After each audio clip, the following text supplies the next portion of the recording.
دوی دمه دا تو بچه عفرینه او داگر کریار سر عفرینه او یعنی تجاوزات گل عفرینه دبن تو خوازه چه بکه؟ تو خوازه شرعیت پیدنه، تو خوازه فرمی بکنه، روا بکه.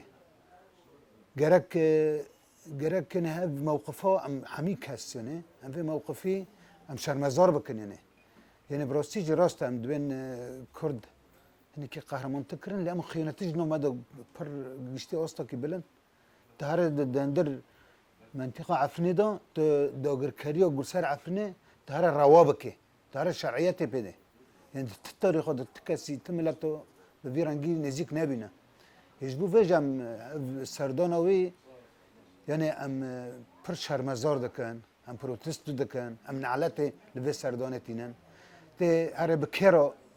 سردان چه بکه به چطارا